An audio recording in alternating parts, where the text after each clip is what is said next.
Hi, good afternoon. I'm Lonnie Stonich, the Executive Director of FAN. We're a nonprofit that presents programming exploring human development across the lifespan.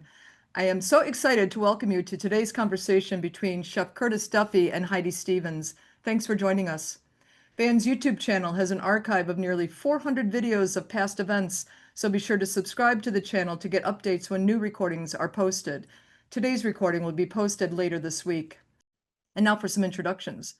Curtis Duffy is a world-renowned Michelin-starred chef and co-owner of Ever Restaurant and After Lounge in Chicago. Ever was awarded 2 stars in the 21, 22, 23, 24, and 25 Michelin Guides, and Duffy's previous restaurant, Grace, earned 3 Michelin stars from 2015 through 2018.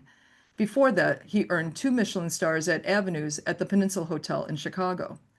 Curtis has worked in some of the most prestigious restaurants in the Chicago area, including Charlie Trotter's, Trio, and Alinea.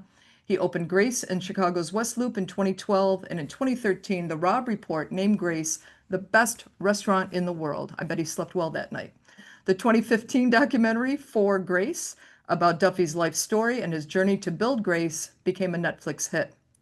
Despite a childhood and adolescence rife with trauma, Duffy's professional arc has been nothing short of astonishing. He is widely recognized as one of the world's top chefs. His new book, Fireproof, Memoir of a Chef, offers a narrative of grit, resilience, determination, fortitude, and vision. Joining him, one of our favorite people, Heidi Stevens, a Chicago-based writer and the creative director of Parent Nation, an initiative of the University of Chicago's TMW Center for Early Learning and Public Health, which works to provide parents, caregivers, and communities the knowledge and tools to optimize foundational brain development in all children. Prior to joining the U of C, Heidi worked at the Chicago Tribune for 23 years, where she wrote a daily column called Balancing Act, which is now a nationally syndicated weekly column. Heidi has served on the FAN Board of Directors since September of 2021. And now, ladies and gentlemen, let us warmly welcome Curtis Duffy and Heidi Stevens to FAN. Thanks so much to FAN for hosting this, and thanks, Curtis, for being here. This is really a treat and an honor to spend Thank you. a lunch hour with you. It's a pleasure. Thank you guys so much. I'm going to set the stage a little bit for people. It's maybe obvious, maybe not. What you're wearing right now is your chef uniform. There it is. Now it's obvious. And you're sitting in Ever, correct? Sitting in the private dining room inside Ever, yes, correct. Very cool. And the private dining room seats how many? Up to 12 guests, minimum. Okay. Minimum, you have me sitting here by yourself if you'd like, but up to 12 guests. Okay. And how far out is that booked? About a week. You know, it's not sold out every night. It's quite a feat to get more than 4 people together to celebrate, but it sells out enough. It sells out enough. Yeah. So this is your lunch hour? Like you're working tonight, I assume. Working tonight. We are middle of producing product for tonight. Yeah, we got the team in the kitchen now, and yeah, just getting ready for dinner service. Just a normal day for us. What's a normal day? What time do you come to Ever? Anywhere from 10 to noon, depending on what else is going on. I tend to take some of my meetings at home because it is a little bit quieter, and the moment I step into the restaurant, I start to get pulled a lot of different ways. So it's easy to get distracted with other things. So some of the more important meetings I usually take at home, whether it's via phone or Zoom call. Yep. And then you get there and you start cooking around noon? I meet up with the teams for both restaurants, and we go over the daily intel, meaning we go through the guest list, who's coming in tonight of importance, what are we lacking, any staff call off, the daily grind of that, and then we start going. The team will arrive a little bit later, so the management team will come in about an hour or so earlier than everybody else, and then the official team will come in and we'll just start working. Okay. What time do you end? For me, I tend to leave 9:30, 10 o'clock at night. I don't stay as I've gotten older, and as we are growing the business, I'm trying to exit myself a little bit earlier in the evening to to get more than anything, get rest. Yeah. So I'm fresh for the next day. Yep. It's not necessary for me to be here till 2 a.m. like it used to be. Yeah. Yeah. Interesting. So the book is a lot of things, and we're going to talk about a lot of them today, I hope. To me, just starting off, I wanted to say that it reads like a love letter to Chicago. I've lived here 28 years, and it was really fun for me to read about Chicago restaurants and Chicago food and Chicago neighborhoods and Chicago media. Like you name check Phil Vitale, Yeah. who was the restaurant critic at the Tribune forever and ever, for people who don't know. And we might get to a Phil Vitale story in a little while, because you told one before we hopped on here. That was pretty great. But the book is very loving toward the city, and Chicago could use the love right now. So I wanted to start by thanking you for that. Yeah, absolutely. Chicago's always been really incredibly great to me. Supportive, the staff, but also like our guests that come into the restaurant every night, incredibly supportive. And I think that's what makes Chicago such a great food city, is because of the support of the local clientele and the guests that come in. They really allow the chefs to kind of do what they want to do and have their own vision and support it, which is phenomenal. Yeah. Yeah. Kind of how you're signing your books, and how Lonnie just listed your book as being about grit and fortitude and persistence, and all those things feel very Chicago too. Yeah, absolutely. Yeah. Yeah.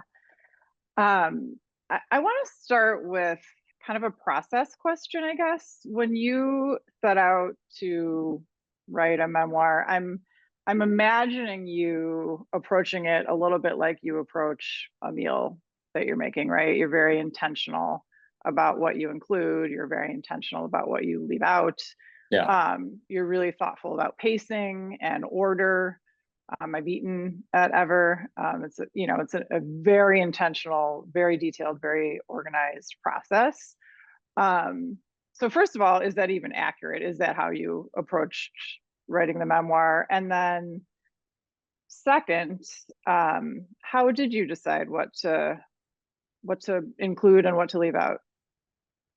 Yeah, I mean, I think it's fair to say that everything was put in the book with intention. There's the moment I approached Jeremy to write the book was we really both had the same idea of not really wanting to sugarcoat anything and wanting to be very brutally honest with what was put into the book.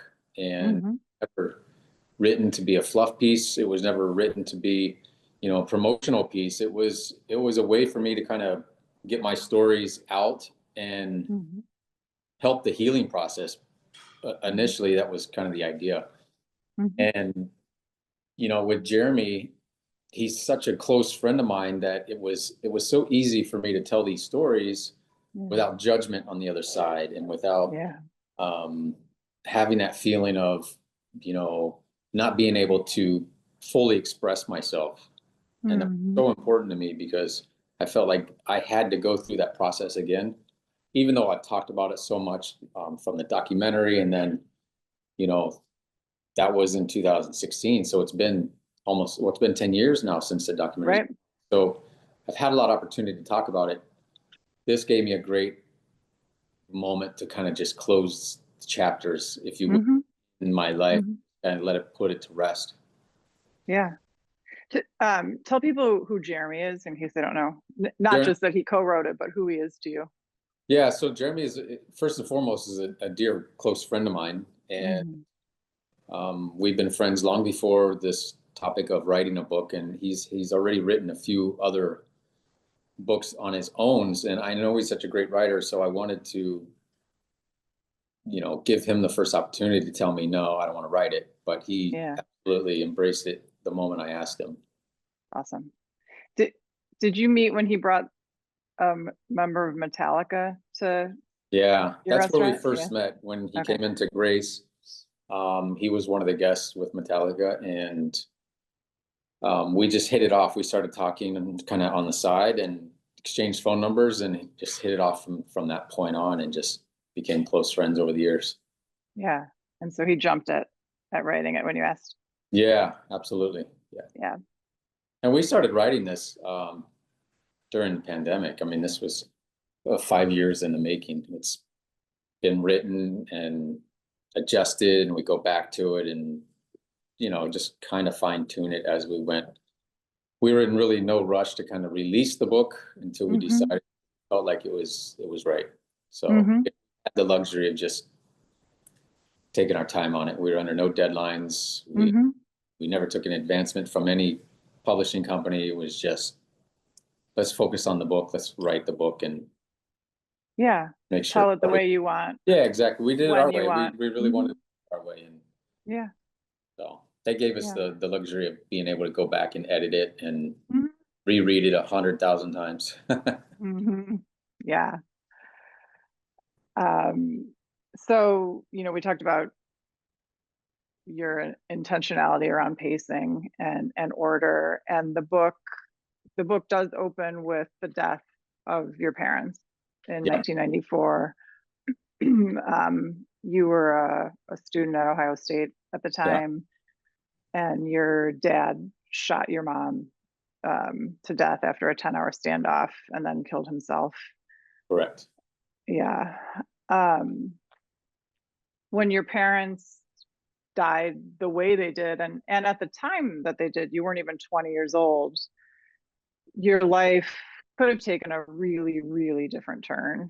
And your life certainly wasn't easy up to that point. You're real candid about that in the book. But it had to get exponentially harder after that. Yeah, of course it did. I was 18 years old, 19 years old, in college, and really just trying to start my own life at that point. And then here you're put into the situation where everything is taken away from you. And you're kind of forced to, where do you go from there? And there are two paths, like you said. You can easily go one way, and it can be devastational to your entire career or your life, or you can choose to channel it in a way that, you're making the better decisions. And that's I chose, and I'm not perfect. I had my moments of really dark times of my own, with not wanting to go down the right path. It's too easy to go down the other way, right? It's like self-destruct, if you will. And that's pretty easy to do. I think we know that. The harder path is taking the right path. And I've had my moments of falling off and getting back up, and the important part of it is getting back up. Yeah. And continuing to move forward, You write in the book that the fact that you had already discovered your passion, which was cooking, clearly, and importantly, you were already actively pursuing that passion. Yeah. Those two things together were sort of a game changer, right? Yeah, I think that put me on a path of, making the right decisions, because I've seen, my brother and sister struggled for a long time after that. And I would like to think that, they struggled because they didn't have a direction that I had already had. They didn't have that passion. They didn't have that desire to do something in their life. They didn't find that out yet, like I said, I was lucky enough to find at a very young age that I knew what I wanted to do. I knew that I wanted to cook for a living. I knew that was my happiest moments that I could think of when I was in the kitchen. Yeah. And why not turn that into a career? Even though everyone around me was like, that's the silliest thing you could possibly do. You're never going to make any money. Hard job. Hours are terrible. The list goes on and on and on. Right. For me, it didn't matter. It wasn't about the money. It wasn't about the hours. I just was the happiest there. So why not pursue something that makes you happy? And that's, I think that's kept me on the path to get me where I am today, because I love it so much.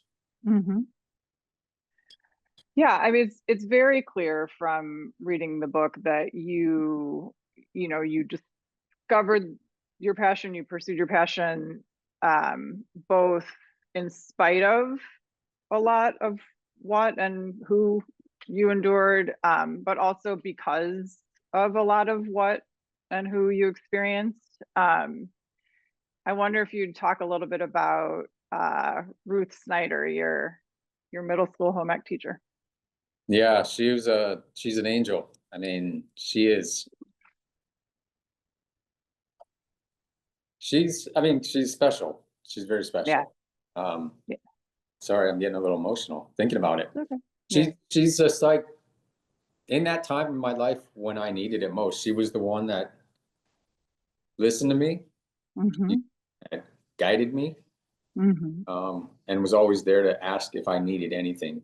And, it was just a time where it was comfortable for me I couldn't wait to be in that classroom because, the 24 hours of my day, that 45 minutes in that classroom was the safest place I could be.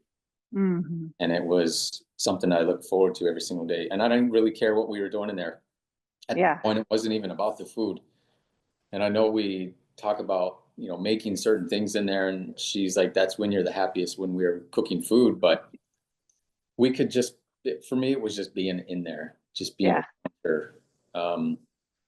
It just felt, like I said, it felt incredibly safe. Yeah. And as a kid, that's in 6th grade, 7th, 8th grade. I mean, a kid, I needed that. I wanted that. I craved it. That's super pivotal. Yeah. Yeah. I loved that part of the book so much because I had seen For Grace. I knew the skeleton of the Ruth Snyder part of your story, but I pictured her teaching you to cook. And in the book, you talk about how she also taught you to sew, and like you made in her class a backpack that you would carry your skateboard around in. Right. And so this kind of simple thing to me, like, oh, cooking teacher, world-renowned chef, it was not that linear and a direct connection, but it was more of she didn't look at you and say, oh, future chef. She looked at you and said, like, what makes you happy and what makes you feel alive, and then, like, let's figure out how to do that. Right. Yeah, home ec class back then, I don't even know if they even offer that anymore, honestly. But it was I'm not sure. a field set room. It was, you're going there to sew, you're going there to bake, you're going there to cook, you're learning how to iron a shirt or material, if you will. And those are all like life lessons that, for me, like, I didn't learn that at home. I didn't learn how to sew something. And as we're talking like the early 80s, like, that wasn't something that you would want a young boy to be. For me, like, that was not something I would ever think I would be doing. I'm not going to sew a button back on a shirt. Like, my mom would do that. I would, but I was never taught that at home. Like, and those are very valuable lessons, ironically, that we just take for granted every day. And Ruth was the person that showed me those moments. Every time I iron a shirt, even to this day, I still think of Ruth every single time I iron a shirt. It's just one of those things, and I can sew because of Ruth. I can feel confident if a shirt button falls off, I'm going to put it back on. No big deal. Put it back on. Yeah. Oh, I love that. I think there's a really powerful lesson in there for probably a lot of people listening. Certainly I'm feeling it right now for, anybody who's in a position to, like, mentor or help, or even just demonstrate belief in a young person. Just listening. I mean, that's all it takes, is to have someone to listen to you, and have the ability to not say no all the time. So important. Yeah. It can be life-changing, right? It did my life. Absolutely. Yeah. You write about how when applicants walk into your restaurant, you don't ask them if they graduated high school, let alone college. Like that's not what you're not looking for fancy schools or degrees. Not at all. I'm looking for someone who's driven, someone who's most self-motivated, and someone that can look, at every job of equal importance, really. And, if they want to work with me or for me or in the restaurant, they have to have the vision that everything is of equal importance, from, I always say sweeping the floor and picking herbs and, filleting fish. That's all of importance. Everything. There's not a job in there that's more important than the next, the details of polishing the handle on the front door to the details of, we power wash the garbage dumpsters every week. It's that important. Wow. It's not anything less than serving our guests at night. The ones that are out in the alley? Yeah, absolutely. Wow. That's awesome. It's that important. Every Saturday, every other Saturday, we do a neighborhood cleanup. We spend an hour on Saturday morning and we walk the neighborhood and we pick up trash. I mean, it's the contribution to our neighborhood. It's contribution to the aesthetics of the restaurant. It's a responsibility for us. It's what we have to do, I feel. And if I teach that to the younger chefs and the younger cooks that work for me in front of the house, then they go on to do that, and everybody wins at that point. Is what you look for and what you don't look for shaped by who you've worked around and seen what, who has the magic, or is it knowing what you did and experienced and endured and went through and what you didn't and came to your mastery in the way that you did? That question wasn't worded clearly, but are you aware that a degree from a certain school isn't going to equal greatness because of who you've worked around or because of who you are?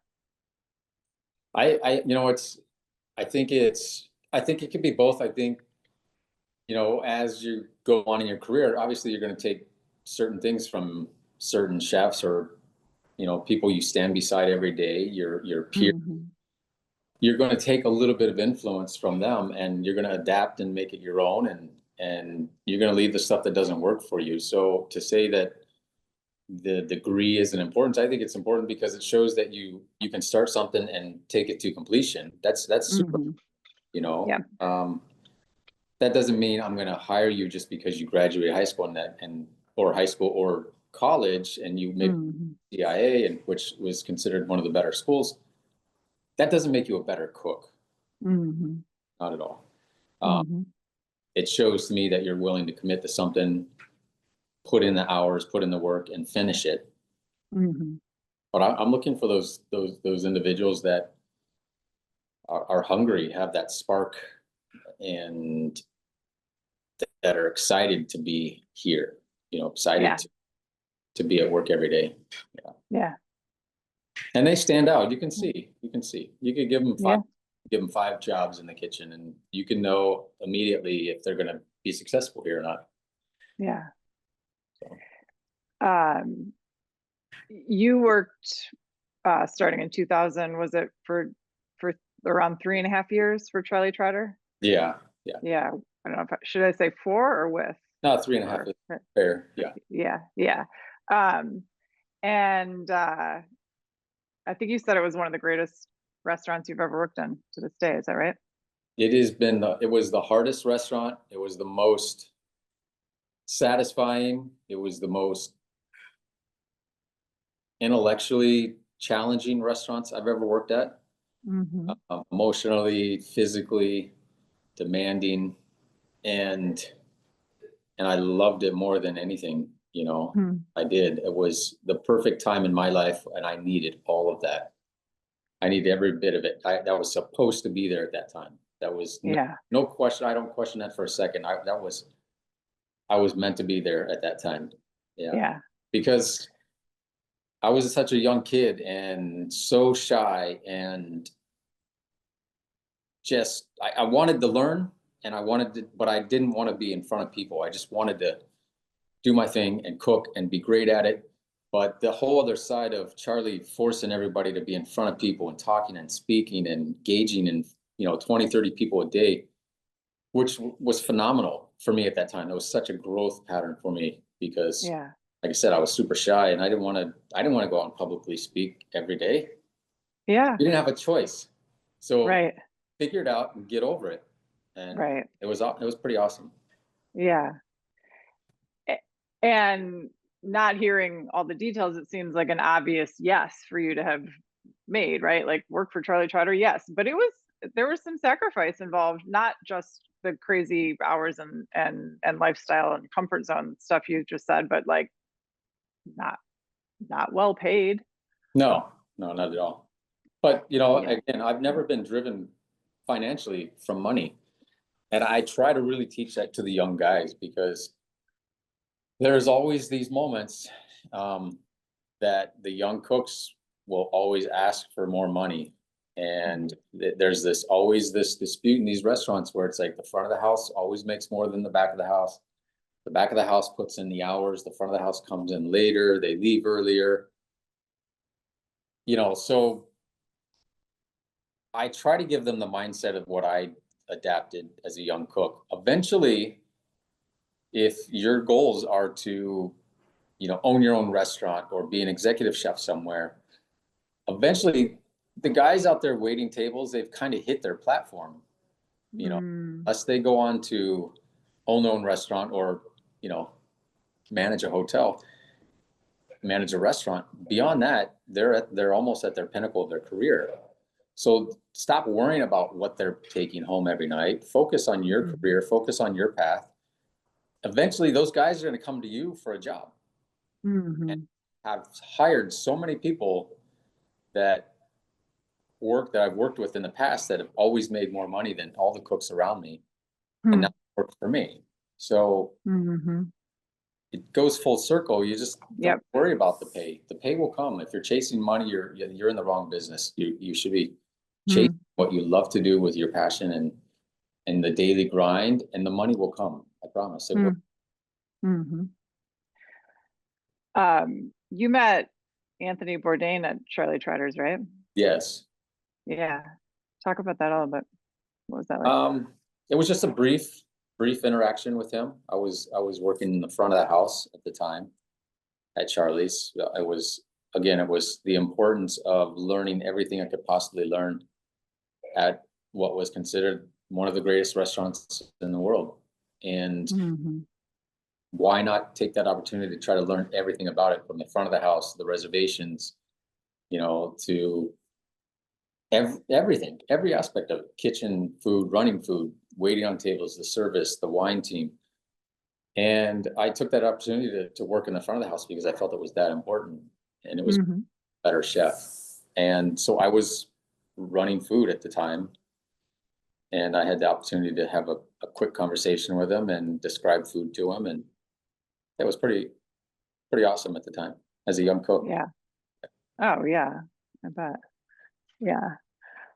I thought it was really, I guess it surprised me a little bit to read you say that the happiest you are at work is around 8 p.m. because that's when you can start inviting guests to come back to the kitchen. What is it about that you enjoy so much? Well, I think it links itself back to when I first started kind of cooking in a diner, washing dishes in a diner. But that's kind of where I first felt that reaction from somebody, and it was an immediate reaction of, I can make something and I can see the happiness in somebody else. That is what I think ultimately is what put me in a place where I wanted to be a chef, because I felt like I can make something quickly.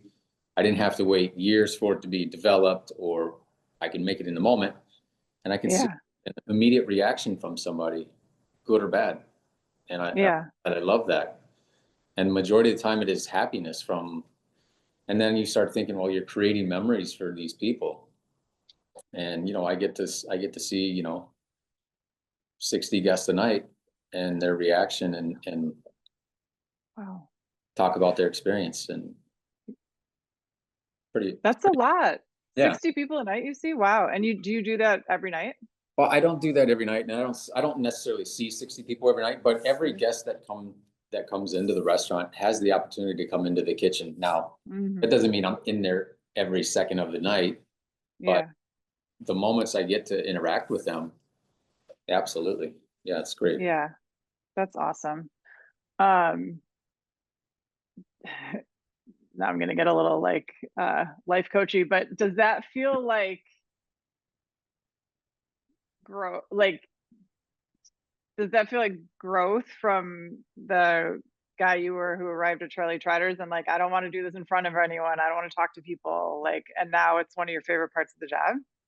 Yeah, and it should be that is growth. That proves to me that I'm continuing to grow as a human and as an adult and a man. And yeah, fostering my business, making my business stronger doing that. Absolutely. I see it 100%, 10 times over. Yeah. Yeah. I think it's pretty special, but maybe I wouldn't have accepted it the way I do if I didn't have those experiences with Charlie. I don't know where else never really, where else have I experienced that other than in my own place? With Avenues being inside the peninsula, it was an open kitchen. So I had the opportunity. I had 6 chairs that when you sat down on them overlooked the kitchen. So 6 guests up there that I was constantly forced to have conversation with while I was cooking, which made it extremely hard. Sometimes I had to just shut them off, if you will, because I couldn't engage in conversation as I'm cooking all the time. Like, it's exhausting. Right. But beyond Charlie's, like, I didn't experience that anywhere else. Having engaged in the guests like that. Yeah. That's awesome. Talk a little bit about your approach to sustainability. You go into a fair bit of detail about your ingredient choices and your intentionality behind them. I thought that was really fascinating. You're not gonna, choose a fish that's overfished just because it would be the, perfect addition to your tasting menu. Yeah. Yeah, it's having that approach with every ingredient. That means playing within the seasons of the growth of the vegetables, supporting local farms and having those great relationships with the farmers and foragers and, the fishmongers, the people that are processing, product for us. And it's those deep relationships that I care about. It's, the farmer Lee Jones of Chef's Garden. I've had relationships with him since '92. Those relationships are so important to me, and buying the right ingredients at the right time of season, and not buying stuff that's, like you said, overfished or endangered or specifically not in season. So we tend to buy locally within the season. Obviously, we're in Chicago and our seasons are limited, but also reach to the West Coast and South when it's cold here. Do you find that when you're talking to people, I guess, who come into your restaurant, in your kitchen, or just sort of having conversations you have as a chef, are people becoming more aware of the journey of their food, I guess, from wherever it came from to the plate in front of them? Is there a growing awareness around that? Is there a there's changing growing awareness? It's a very educated awareness, because I think since the whole food movement with the Food Network coming on the platform years and years ago to all of the TV shows and everything food related, we've become as a society, I think, more educated and people wanting to know where their product comes from. And that is really, really important. And so it definitely trickles down into the restaurant world. And it's important, and it's our responsibility as our chef to be buying products that are sustainable and properly. And ethically grown and processed, and that's incredibly important. Yeah. Yeah, it It's makes interesting. the guest very demanding in a way, because there's nothing to hide behind anymore. Yeah. Not saying there was before, there probably was, but now there's certainly none. Well, if people don't know to ask the questions, they're not asking the questions, right? So the Right. awareness then, Right. yeah. Interesting that you brought up the Food Network, and it just sparked a thought in my head, like another sort of, I guess, unlikely piece of your trajectory to, culinary mastery is the fact that, like, not only was that not happening in your specific house where you grew up, people weren't watching that on TV, right? Other than like Julia Child, there wasn't a food world that people aspired to be a part of in just sort of your normal American household, right? Yeah, you had the basic stuff, like stuff I watched. I didn't grow up watching it because I wasn't watching a lot of TV, but yeah, Julia Child, Yen Can Cook. Mm-hmm. There was another gentleman, I don't remember his name, but yeah, there was a handful. But then when the Food Network came about, and you had Emeril Lagasse, just was the next level on another planet, right? I mean, that guy just brought TV to another level of food. And yeah, the Food Network, and then the really educational ones like the Alton Brown was probably my all-time favorite. And I mean, I haven't seen them in years, but that would be, for me, the more interesting stuff, because it was not just playful and interesting, it wasn't boring, but it was like really sciencey too. Explained great detail. And for me, like, that was the reason why these certain things do this, but he did it in a very playful way. So, Yeah. And with the whole East meets West and trying to bring culture into America was pretty special too. Yeah. No, it makes us all more global, maybe not more global thinkers. That's probably giving us all a little too much credit, but certainly, introduces people to tastes, flavors, cultures they might not otherwise have encountered. Yeah. You write about how you're not a huge fan of like the celebrity chef trend, I guess. Chefs screaming at people in their kitchen, or chefs, dueling each other out to show who's best. I mean, I've done a few of those TV shows. They're there for entertainment, is what you really have to look at it. And because for the longest time, I did think, like, this is embarrassing for our business. This is not what we do. This is not how I ever wanted the business, because at the time I took it so seriously, and I didn't want anything to kind of poke fun of what we did. Like, I took my job very seriously and my profession very seriously. So I never thought like I wanted to be that guy. I wasn't going to go in there and do this reality TV show stuff, but I understand it as I got older and appreciated it for what it is. So I do get why younger cooks do it to get to where they think they need to be. But for me, it's also a shortcut as well. A shortcut, did you say? Yeah, a shortcut, because, they go from very little knowledge to get onto these cooking shows, and maybe they win, and then all of a sudden they have a restaurant. Well, they've lost everything leading up to having that restaurant. Learning how to, the fundamentals of cooking are so important. The business side of it, there's so much that I feel is lost within. That's so interesting. Do you feel like the kind of celebritification, I just made up a word, of chefs has overall been a net positive or a net negative? No, I think it's certainly positive reaction. I think it's totally positive. Yeah, I think it's positive. I think it's definitely positive. It's done a lot of great things for our business, Mhm. for sure. Mhm. It was really interesting to read how Ever ended up becoming the sort of main character on The Bear. Yeah. And it's not like you needed help filling tables before the show aired. I think you guys opened during a pandemic and already were like booked for months. Um, but The Bear has elevated things to a whole different plane, right? You get like tour buses driving by now, and Yeah. Yeah, those have kind of slowed down a little bit, which is nice. But it's hard to,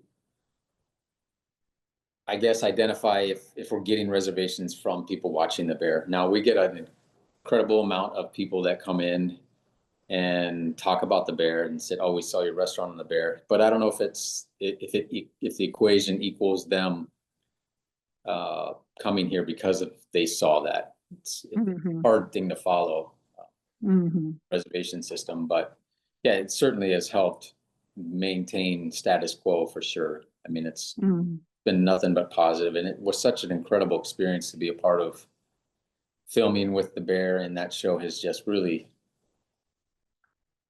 I mean, it's done so well for Yeah. what it is. For a show that was really supposed to be one season, is now turned into a 5 season story, which is pretty awesome. Do you like the show?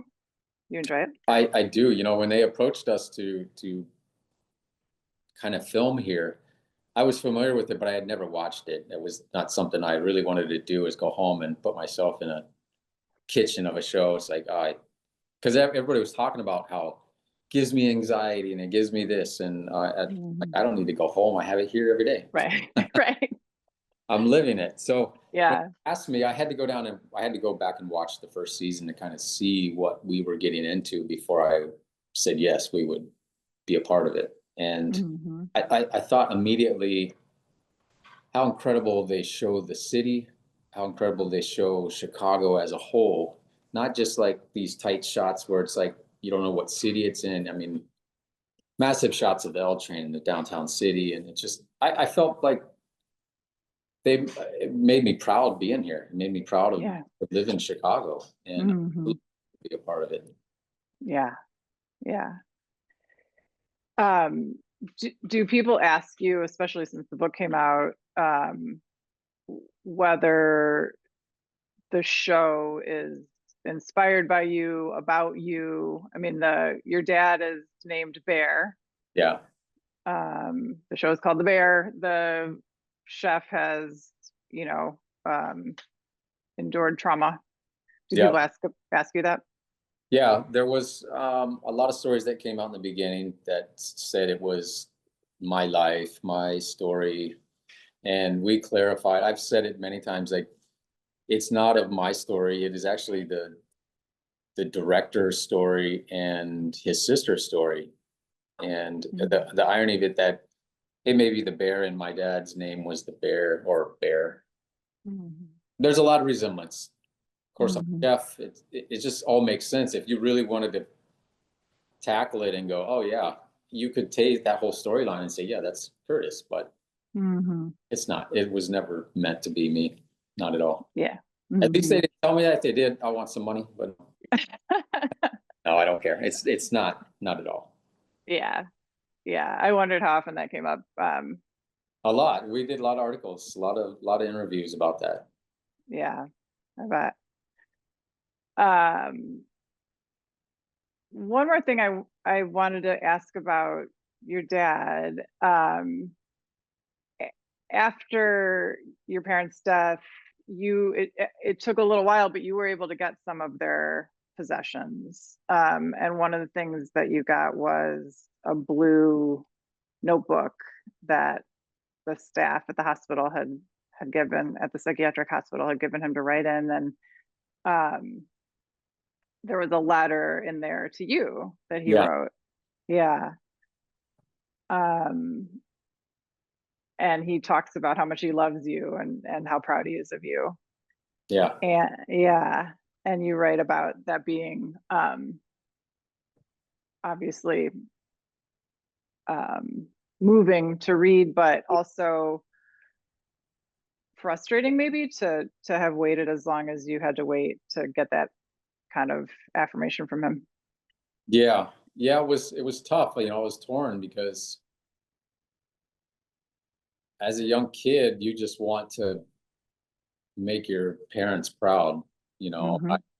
I felt I wanted them to be proud of me. I wanted them to support me in any decision. And, you know, in the beginning of me wanting to be a cook or a chef, they didn't really, they didn't, it's not that they didn't support me because I didn't really have any other ambitions to do anything else either. So they weren't pushing me to go, oh, you should be this and you need to be this.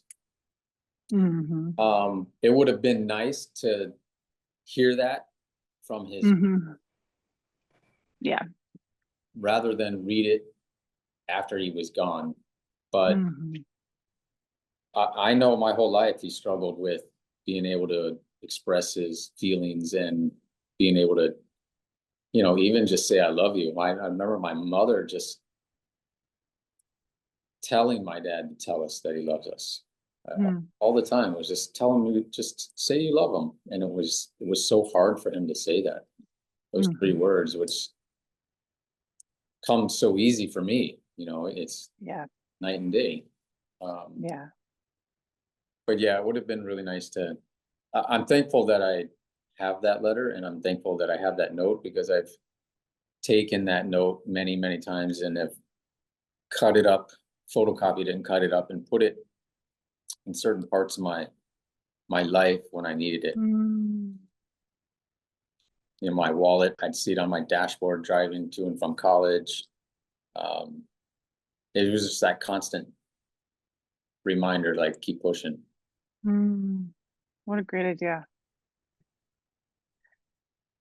You used the word receive in the sentence when you were talking about that note that it it would have been nice to receive that love and affirmation earlier, but that, you know, you received it when you did. And I thought, like, some people wouldn't allow themselves to receive it at all. It wouldn't land on you as love and affirmation, because it came so late, because it came the way it did. And I think it speaks um, tremendously about you that you receive his letter and process his life and your mom's life and your life story the way that you do, which is very open-hearted. You're clear in the book. You love your dad unconditionally to this day. So that's a really, really powerful part of the book too. Yeah, I think when I refer to, you know, me photocopying that certain specific note on that, those words on that note, and I would put that everywhere. At that point, it was not from that aspect of love. Like at that point, I hated my father. I remember, Mm. um, it was, I think it came from a spot of, I'm going to prove you right. Mm. Whatever it takes, I'm going to prove you. Like it didn't come until I put the work into myself to forgive and get over a lot of those emotions of Mm. hatred and mixed emotions of how can I love somebody who did this to the family and to my mother. And it took a lot of work, internal work for myself, and I put in the work to get where I am today, to be able to be forgiving for it and to be able to love him again, because it wasn't like it was easy, you know, not at all. Yeah, no. It seems like probably the hardest work Yeah, a because a lot of human people are could like, do, right? how can you even love him like that? It's Mhm. well, because it's 30 years of work. That Mhm. it didn't come overnight, you know, it's 30 Mhm. years ago that's happened Mhm. Mhm. time. And it's, you know, I didn't want to live with that on my shoulders for the rest of my life. Mhm. I hated feeling the way that I felt Mhm. day in and day out. It was very depressing. So I had to like figure a way to get through it. And the only way to get through it is to face the problem. Yeah. Face Yep. the feelings and find a way to be okay with it and move on.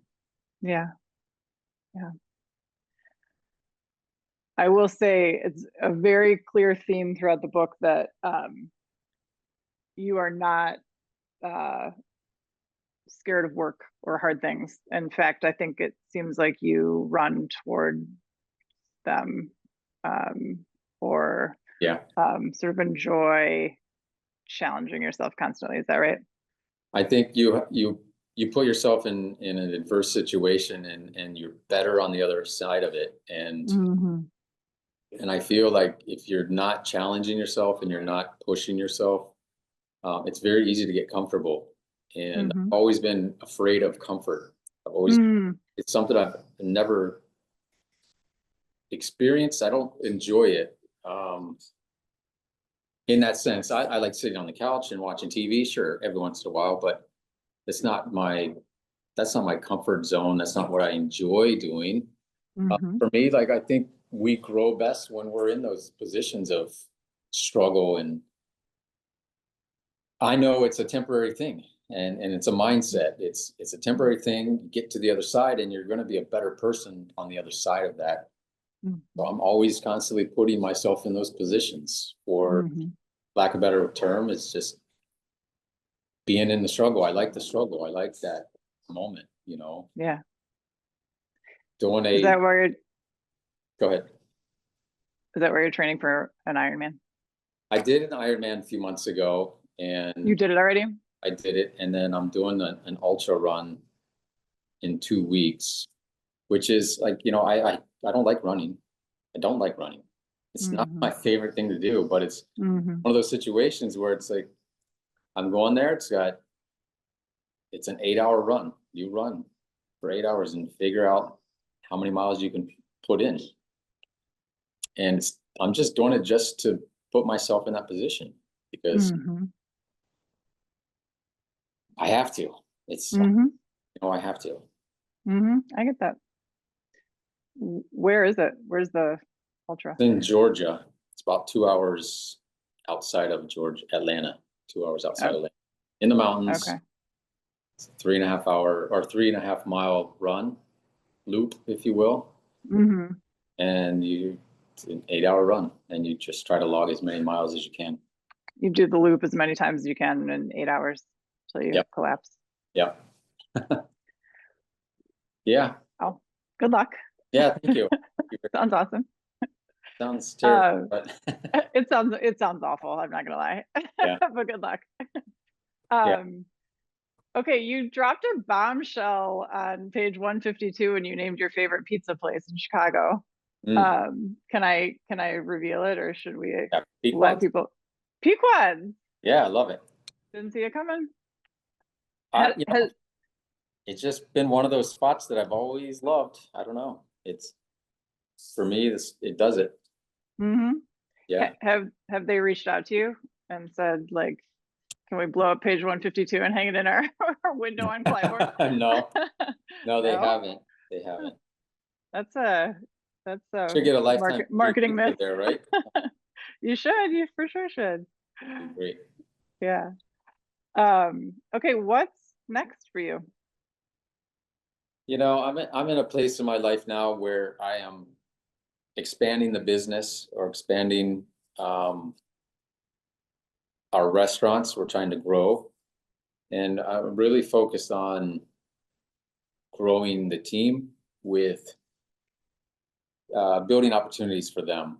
For me, that is, I think, more satisfying than trying to achieve something more for myself, even though like expanding is for myself, but it's also giving opportunity to fulfill the goals that they want to reach, and the dreams and aspirations that they might have, is give them that opportunity and make it in a easier opportunity for them than it was for any of the chefs of my age growing up and trying to open a restaurant. You know, we have the infrastructure to do that, and we have the know-how, and to be able to give that to one of our younger cooks so they don't struggle and they have a greater chance of success. That's what we're trying to do. That's my next chapter. Will that take place in Chicago or outside Chicago or both? A little bit of both, yeah. A little bit of both. Yep. Very cool. Okay, I think Lonnie's face means our conversation's winding to a close, but we'll talk at after hours. I didn't get to my Phil Vattel story, so that'll inspire people. Make a donation quick so you can come here. That's right. Curtis's Phil Vattel story, which is a good one. All right, thank you so much. Thank you. Thank you. Sorry, I didn't mean to talk over. Heidi, thank you for a really thoughtful walk through both Curtis's life and the book. I really appreciate it. I've watched a bunch of the podcasts that he's done and have listened to a lot of different stuff. And I like where you took it. I like the pace at which you took it. And I like the stuff that you brought out in Curtis. So yay, thank you so much for a great program for the fan community. Really appreciate that. I want to remind folks, both Curtis and Heidi are going to stick around for after hours. It's going to go from 1:03 to 1:30, 27 more minutes with these folks. You get to come, ask your own questions, turn your camera on. He's not going to tell you what inspires him, so don't ask him. I'm saving you a little pain there, Curtis. Thank you. He might tell you something you can make for dinner, maybe, kind of depends. But anyway, so how do you get to come make a donation to FAN? We've been putting the links in chat, and then we'll send you the after hours registration link. So come hang out with us. There's lots more to talk about. I am going to pose one question to you, Curtis, that I particularly like that Robin submitted during the event, which I think you'll appreciate as well.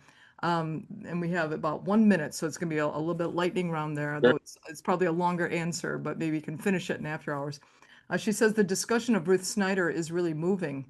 What's it like for you to play that role of listening, safety, seeing the best in someone for your employees and kids? Do you use some of the same phrases and strategies that she used?